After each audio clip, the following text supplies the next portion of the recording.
Hello, knowledge seekers. In this episode of 20-Minute Books, we dive into What If 2, Randall Munroe's highly anticipated sequel to his New York Times best-selling book, What If.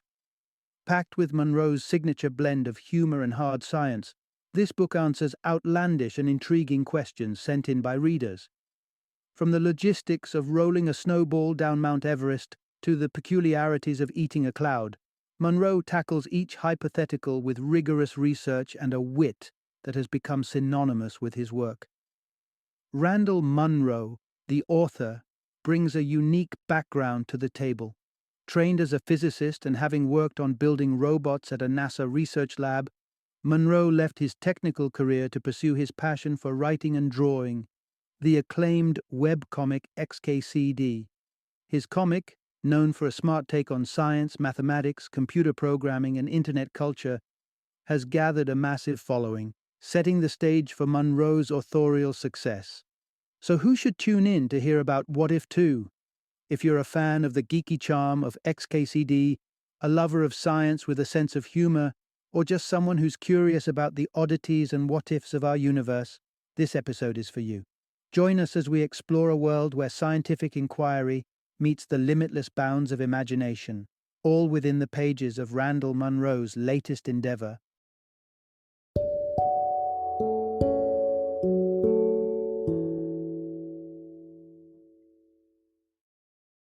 What If? 2 additional serious scientific answers to absurd hypothetical questions. Introduction. Delve into the realm of the wildly hypothetical. Imagine if you could ask any question, no matter how outlandish, and receive an answer wrapped in the warm embrace of logic and hard science. That's precisely what Randall Munroe, former NASA roboticist and mastermind behind the cult favorite webcomic XKCD, offers in his intriguing journey through the world's most unconventional inquiries in What If 2. From the cosmic kitchen that cooked up the universe to the enigmatic afterlife, some questions remain perennially profound and perplexing. Yet there's a particular charm in tackling the curious, almost playful wonders that tickle the mind, like, for instance, the dietary habits of a Tyrannosaurus rex. Munroe dives into such prehistoric ponderings with the zest of a scientist at a whiteboard. If the T-Rex of yesteryears were charting its calories like a modern-day fitness enthusiast, how many Homo sapiens would satisfy its nutritional needs? Munroe's computations serve up an answer as precise as it is amusing, about half an adult human, or a single child roughly aged 10. And for those who think more in terms of fast food than the food chain, it equates to roughly 80 Big Macs, a gastronomic vision that's at once terrifying and absurd. With his unique blend of humor and scientific accuracy, Munroe offers a serving of knowledge that's as intellectually satisfying as it is delightfully whimsical. Through What If 2, we're invited to indulge our curiosities and embrace the serious side of silliness, answering questions we never knew we had with answers we never thought we'd seek. Part 1. Imagine Jupiter as your next-door neighbor. How often do we take a step back to ponder the astronomical, literally? Let's take a whimsical yet scientific detour and consider what would transpire if the gas giant Jupiter was suddenly downsized to the cozy dimensions of a suburban dwelling and plopped neatly down the block from your home. Here's the bright side. With a density mirroring that of water, a house-sized Jupiter would tip the scales at a hefty but reasonable 2,500 tons. No need to fear being sucked into an accidental black hole or grappling with newfound gravitational anomalies. Our planetary pal is somewhat of a benign behemoth. However, it's not all rosy in this oddly downsized cosmos. Jupiter's composition is far from the gentle ebb and flow of a liquid pool. It's a celestial body forged in the crucible of space. Before it took on its majestic form, it was but a dispersed assemblage of gases, coaxing itself into existence through a dramatic collapse under its own gravitational pull. In doing so, it got hot. Not just summer afternoon hot, but a scalding, unimaginable heat, concealed neatly beneath its cooler outer facade. So what happens when this gargantuan force is resized to fit within your cul-de-sac? Without the mighty grip of its own gravity to keep the intense inner heat in check, the Jupiter house would erupt into an expanding inferno, a spectacle of destruction that would leave your local real estate prospects, quite literally, in ashes. Yet, the cosmic order tends toward equilibrium. Once the towering flames subside and the oppressive heat dissipates, what's left of our planetary neighbor would be a return to its former state, a tranquil cloud of gas, drifting through the heavens as if nothing ever happened. Sure, in this explosive tale of astronomical proportions, we dodge certain doom by a hair's breadth, and the thought itself is as electrifying as it is enlightening. Consider this your invitation to revel in the marriage of the vast unknown with hyper-reality, a truly out-of-this-world musing that captivates as much as it educates. Part 2. The cosmic real estate of Earth's nations.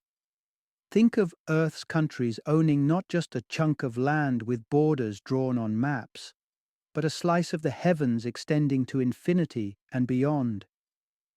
As bizarre as it sounds, this thought experiment opens the floor to cosmic ownership, with Australia emerging as an unlikely intergalactic superpower. It's all in the spin. The Earth revolves, and with it, the skies above each nation rotate in a celestial dance. But the southern hemisphere, think kangaroos, the Hemsworths, and the azure Australian coasts, is uniquely positioned. The North Pole angles us away from the Milky Way's bustling center, placing countries down under in an enviable spot. In this scenario, snippets of time would see the galaxy's heart, a colossal black hole, orbit within Australia's cosmic confines, granting it galaxy-sized bragging rights. Alongside it, South Africa, Chile, and others would share transient tenancy over this astral treasure. Now, don't feel too sorry for the Northern Hemisphere. It has its own dazzling space spectacles. Take, for instance, the moment when Cygnus X1, a voracious black hole currently enjoying a celestial feast on a supergiant star, aligns with the airspace of North Carolina. Imagine claiming such a formidable phenomenon as part of your state's astral heritage. Moreover, within the galaxy's outer rims lie treasures aplenty, an abundance of planetary systems with stars like 47 Ursae Majoris and its orbiting planets. Picture it. For a brief window each day, any hypothetical interplanetary misdeeds on those worlds would be New Jersey's legal puzzle to solve. Though, it's a bit of a moot point. The star system in question is roughly 40 light-years from Earth, making any form of cosmic litigation or enforcement an amusingly impractical endeavor. These musings might seem like the stuff of science fiction, but they offer a fascinating perspective on ownership, space, and how humans might interact with the vastness of the universe. It's an invitation to look up at the night sky, not just with wonder, but with whimsy and imagination, for what if our world extended way beyond the sky? Part 3. Could a modern-day legion build Rome in a day? You've heard it countless times. Rome wasn't built in a day. And indeed, it stands as a testament to the sprawling complexity of creating a city. Yet, what if, equipped with today's knowledge and resources, we gathered a massive workforce to challenge the age-old saying, could the eternal city emerge from the ground in a mere 24 hours? As anyone wrangling a social gathering can attest, more heads don't always mean more hats in the ring. It often equates to more headaches.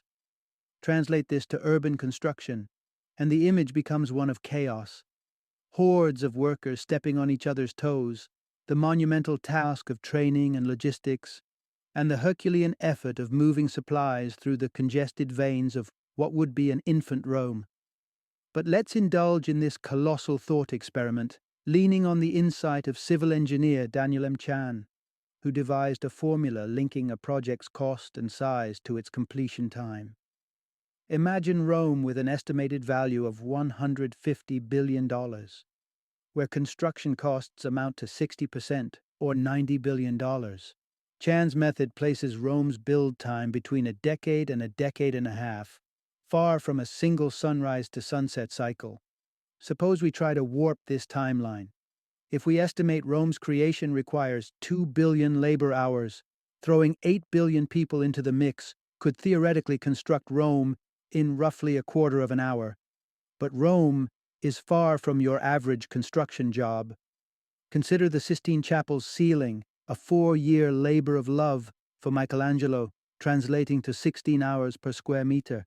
If we extrapolate this to Rome's entire 1,285 square kilometers, we'd need 20 billion hours to replicate the city's artistry and grandeur. With 8 billion people at work, the magnificence of Rome could unfold in a mere 2.5 hours.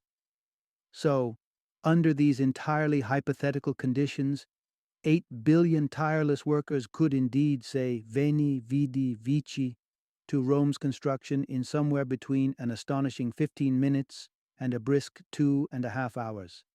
But one lingering question remains. How much pasta would we need to satiate the cavernous appetites of such a formidable workforce, once the dust has settled on their monumental labor? Part 4. Beneath the waves, standing at the ocean's deepest point. Picture this. You're encased in an impenetrable glass tube, stretching from the shimmering surface of the ocean to the enigmatic darkness of the Mariana Trench. At the ocean's deepest pit, you've plunged further than the world's most profound mines, trading scorching heat for a chilly abyss. At the heart of Earth's mysterious marine world, you're deep enough to feel the void's icy embrace, with temperatures hovering just above the point where water freezes. Don your warmest sweater, for here, the warmth of sunlight is a memory, and the cold is a constant companion. In theory, the sun's rays might grace the depths twice yearly, around April 20th and August 23rd, bestowing a fleeting light show. Otherwise, you're shrouded in 6 months of pitch black, save for the light you've brought with you, hopefully from a torch equipped with the longest-lasting batteries you could find. If thoughts of escape aren't already dancing in your mind, they will be soon. One would hope you've installed an elevator in your vertical sanctuary, elevators being somewhat essential when trapped at the ocean's floor. But let's assume, however improbably, that you didn't. Now consider breaching your transparent fortress to ascend. Beware. Puncturing the tube creates a perilous jet of seawater, moving with the violence of a bullet train. Such raw power is unsurvivable. Instead, a calculated approach is key. A tap, controlled and steady, releasing water at a pace that won't spell your doom. Only when your artificial geyser is robust but manageable should you release the deluge in full with a colossal plunger to orchestrate your aquatic exodus. Dare this feat, and you'll rocket toward the sky at a spine-tingling 500 miles per hour within a crystalline pillar of seawater. As you prepare for this most fantastical of expeditions, remember to pack wisely. A snug sweater to ward off the deep's chill, a torch to pierce the eternal night, a tap for a deliberate salvation, and not least the world's biggest plunger, your key to re-emergence. All set? Then, dear explorer, embrace the adventure. The ocean's heart awaits. Part 5. A culinary adventure in the sky, feasting on a cloud. Ever gazed into the sky, watching those fluffy, cotton-like formations drift lazily by, and wondered if you could take a bite out of one? Clouds, those whimsical sculptures of the atmosphere, are essentially an airy melange of water droplets and gas. So the concept of consuming one isn't as outlandish as it might sound, if you sidestep conventional wisdom and the logistics of cutlery.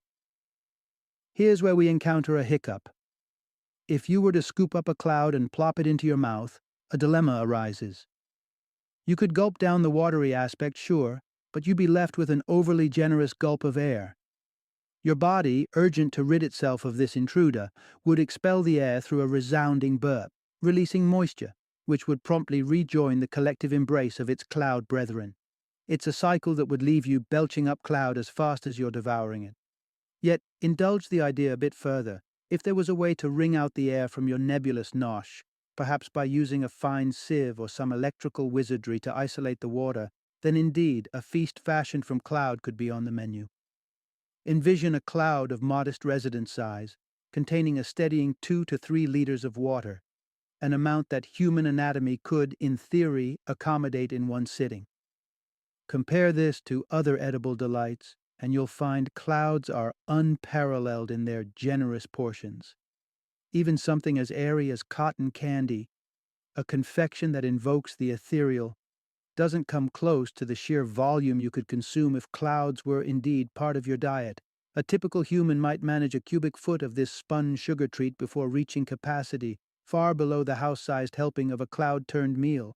So in this flight of fancy, where the cuisine is as boundless as the sky itself, it seems clouds could wear the crown of the most exceedingly generous serving, if only they could be tamed for the table. Whether that's an appealing culinary conquest, however, remains up in the cumulus-covered heavens. Part 6. A hypothetical Everest-sized snowball escapade. Imagine standing at Everest's majestic peak, a snowball clutched in your mittened hands, ready to send it tumbling down the world's tallest mountain. Would it become a gargantuan orb by the journey's end, a testament to your playful ambition? Sadly, the reality on Everest is one of powdery, dry snow, unsuitable for the sticky task of snowball expansion. In the unlikely case that the snowball kept its integrity from summit to base, it would remain disappointingly unchanged, much like starting and ending a novel without a trace of character development. Now, entertain the whimsical notion that Everest's slopes were blanketed in the type of wet snow that clings with youthful glee. One might envisage rampant growth, a rolling ball of white amassing volume at breakneck speed. However, this isn't a straightforward case of snowball effect. Snowballs are treacherous in their deceit. Each layer gathered widens the surface, demanding more snow to coat the burgeoning sphere, leading to slower expansion as the journey unfolds. The phrase snowballed might not hold up to scrutiny when applied to exponential growth without considering this diminishing return. Even taking Everest's varied terrain aside, with flat glaciers interrupting its inclines, a perfectly pitched descent could allow our hypothetical snowball to swell up to an impressive diameter of 10 to 20 meters, in the realm of the theoretical. In the unforgiving physics of reality, however, weight becomes an insurmountable nemesis far before such sizes are reached. The snowball would collapse under its ambitions, shattering into a lineage of smaller, determined successors. These offspring would each endure a brief spell of growth before they, too, succumb to their genetic fate, fracturing into further generations of fleeting snowspheres. Attempting this frost-bound Sisyphean task on Everest wouldn't gift you with a monumental snowball. But beware. Your actions could unwittingly summon an avalanche, a far more formidable and unintended consequence of an innocent snowball's gambit. Final summary. Who says the pursuit of knowledge must be a solemn affair? Dive into the rabbit hole of delightful dilemmas and quirky queries that challenge the frontiers of science and mathematics. It's here, in the weaving of absurd hypotheticals, that we hone our powers of reasoning and analysis, nurturing our intellectual curiosity with a generous dose of levity. It's a reminder that the joy of discovery lies not just in the revelations of grand theories and complex equations, but in the playful pondering of what-ifs, where giggles are as welcome as gasps of awe. So allow your imagination to pair with your intellect, and let the wonders of the world unfold in the most unexpected of ways.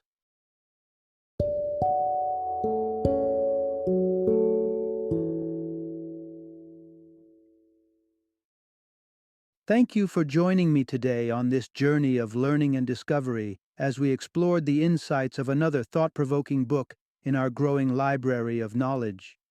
If you've enjoyed our time together, please take a moment to follow our podcast, give us a 5-star rating, and share 20-minute books with other knowledge seekers. Your support truly means a lot. Don't forget to join me again in the next episode, where we will delve into another enriching book. Until then, happy reading and happy listening.